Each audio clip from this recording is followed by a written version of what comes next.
Hi friends, this is Anna with Scrapping, Stamping, and Stuff. Today we are lucky to have Kelsey with us. She was giving me the evil eye. She didn't think I was going to let her introduce herself. But I'm really excited about our project that I'm going to share with you today. I wanted to make a little treat holder out of our jar of flour set with our jar punch. So take a look at this. We have one that has the little pumpkin candy corns in it. This one we have to be a little bit careful with because we have Skittles in it.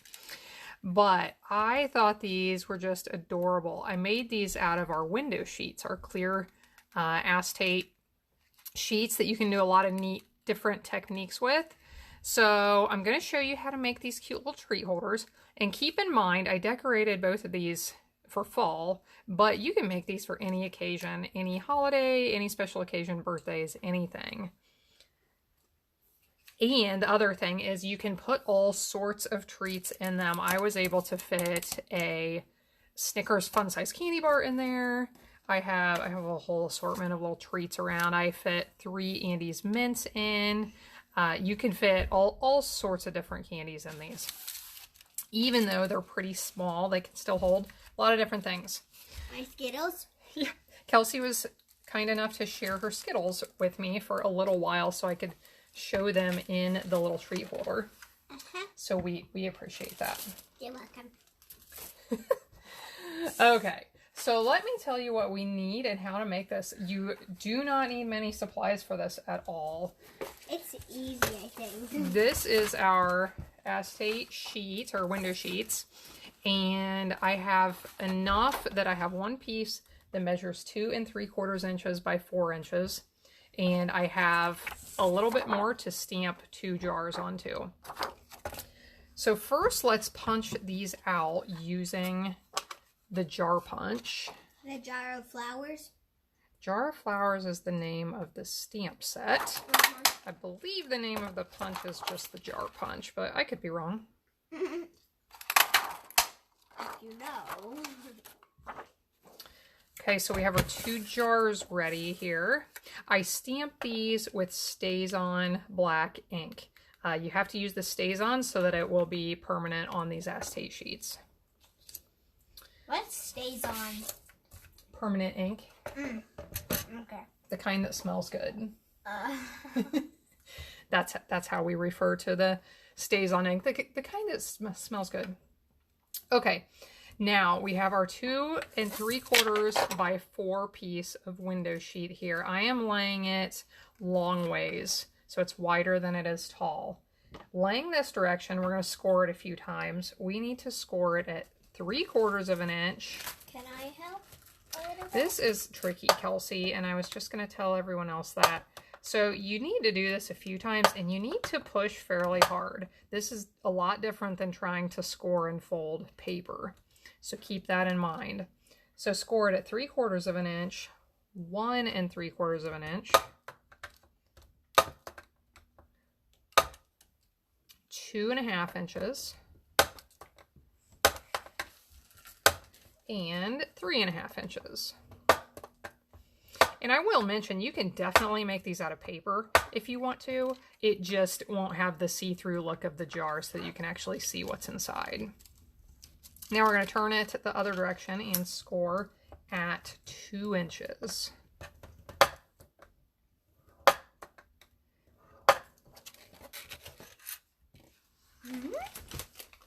Hey! So hopefully you will be able to see what I'm doing here. I know this is going to be a little bit difficult since I am working with clear media here. But the first thing we're going to do is down here below that score line on the short side. On each score line, we want to snip up to the horizontal score line. And the smallest one on the one end, we're going to trim that one off. Now we need to use our bone folder and do some folding.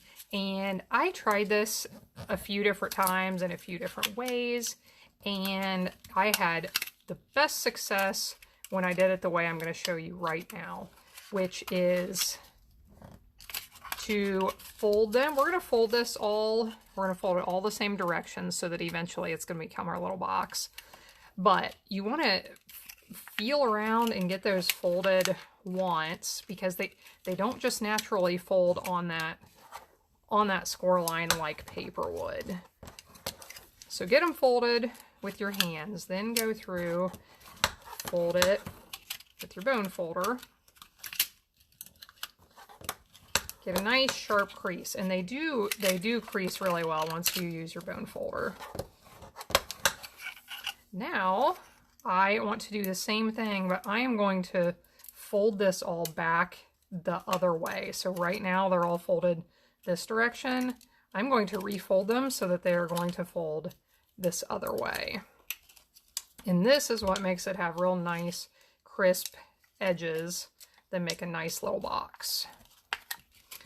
So I'm going to fold it this way. Putting it together, or adhesiving it. Adhesiving it. Kelsey just invented a new word. Adhesiving. I like it. I like it.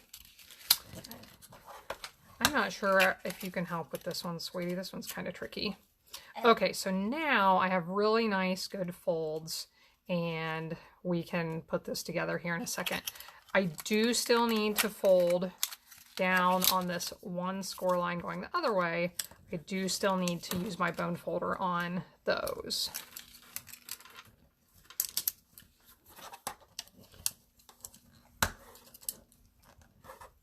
You can do this before you do your snipping with your scissors. That might be a little bit easier, but it definitely works this way.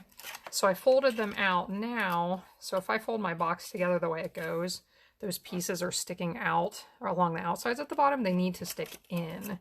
So I'm going to fold them the other way. Do that one more time. Mom? Are you going to use these pieces? These little top things? Oh, yeah. For the little... we are going to use those. This thing for the top of this. So I am going to use tear and tape adhesive to attach this together.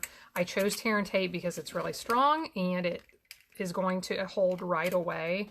I do want to show you real quick. You will be able to see the tear and tape through the box. Now this one I did a little bit different. I changed the design of the box, so our seam is going to be over here on one of the sides, but you can see that right there. This one is, I had it on the side. So you can see this through. If that bothers you, you can use, this is our fine tip glue pen, is transparent. However, it takes a while to dry. So you could fold these up, put some of this in there and hold it with some kind of clip for a little while if you don't want the tear and tape to show.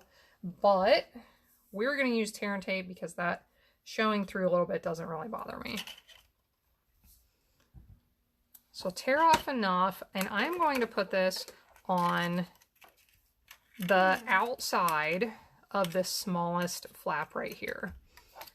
So the very smallest flap, the piece that's going to be, or the side of it that's going to be facing outwards, not facing inwards. Mom. Yes, my love? If you mess up, it will still be good.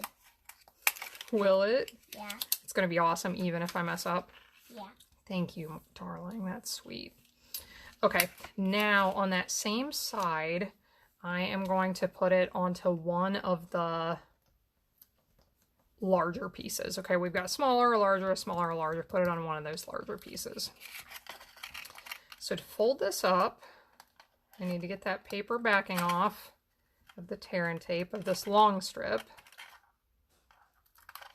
Mom? Did you tell them how long the clear piece was supposed to be? I did. Oh. Thank you for asking. Sometimes I forget. So we want to fold this up so that the edges, the corner of that lower piece and the edge of this upper piece meet up perfectly right there.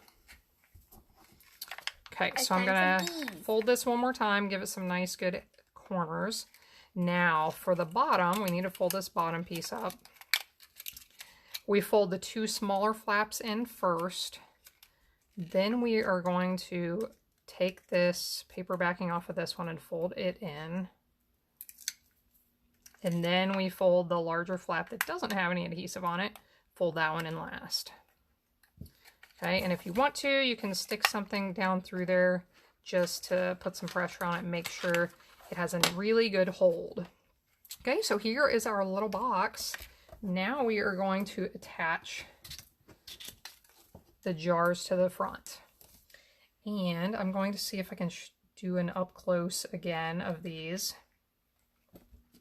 I played around with adhesives on this as well. We have runaway things that Kelsey's playing with here. So I'm going to show you, and we'll see if you can compare. On the one on the left, I put adhesive down at the very bottom and up at the very top. I was trying to come up with something that wouldn't really show very much through these. The one on the left, I used our multi-purpose glue. And then the one on the right, I used that fine tip glue. So I was really happy. I was a little bit happier with this than the multi-purpose glue because it does dry transparent. So that is what I decided to use.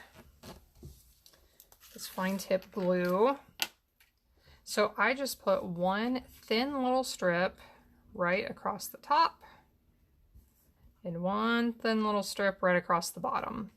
If you wanted to, you could probably put this all over, and as long as there weren't air bubbles in it, I do not believe that you would see it. So you can do it that way if you want, but I just did the two little strips and it worked just fine. Mom? Yes? The glue that you were just using is kind of hard to put the lid on. Yep, you have to make sure you get that little wire back inside so it doesn't dry itself shut. You're right. Okay, so I'm going to lay this on here and give it a little press to spread out that glue underneath. And now I stamped the little jar lids with some black ink. And I cut them out with scissors since we don't have, the punch does not cut out the little lids. So I'm going to put one more strip of glue on there and lay that jar lid right on top. Then we are just going to let this dry. I let these dry, and then when it was dry, I flipped it over and I did the other side. So we are not going to officially finish this one, but this is basically everything you need to know to get these jars put together. And then once they are together, you can decorate them however you like. So we're going to lose some Skittles here when I lay this down, but that's okay. Or one or two. So I'll show you the two sets I used to decorate these. I used the Banner Year stamp set to decorate this one, make this cute little tag. I just cut that tag out by hand, and I used the Year Sweet and the little leaf behind it with some linen thread. I love how that looks with a little bow. Mom. And then this other one, I used the Gather Together stamp set and the coordinating dies to make that pretty leaf and the pretty pumpkins. Mom. So those are a couple of ways to decorate. You could do tons and tons of things for other occasions that would be a lot of fun too. Yes, sweetheart? Didn't you use this one for one of your stamp camp boxes? I did. We made a Halloween card with that for stamp camp. Okay, everyone, thanks for joining in today. I hope this is a project you can use sometime.